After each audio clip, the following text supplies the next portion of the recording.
दोस्तों नमस्कार, स्वागत है आपका अपने यूट्यूब चैनल पर। आप सब कैसे हैं? आई होप आप सब अच्छे होंगे। मैं भी ठीक हूँ।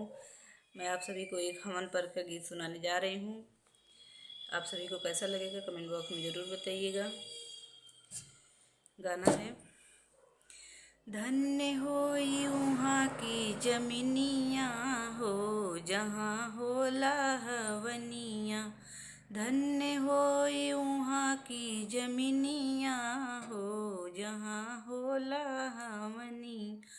हमना सुनने को ब्रह्मा जी आए, हमना सुनने को ब्रह्मा जी आए।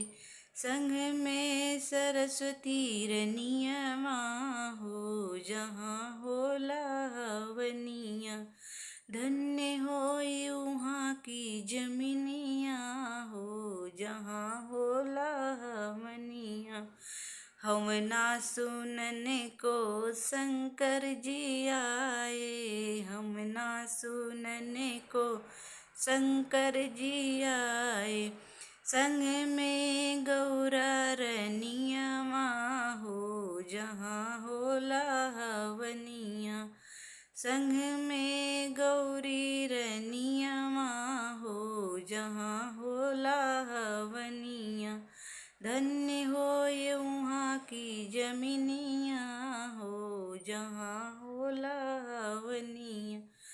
हमना सुनने को रामा जी आए, हमना सुनने को रामा जी आए।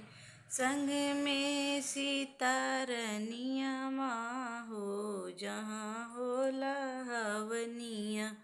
संग में सीता रनियमा हो जहाँ होला हवनिया।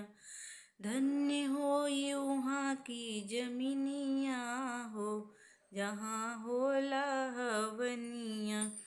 हमना सुनने को कृष्णा जी आए, हमना सुनने को कृष्णा जी आए। संग में राधा रनियमा हो जहाँ होला हवनिया। धन्य होई उहाँ की जमीनिया हो जहाँ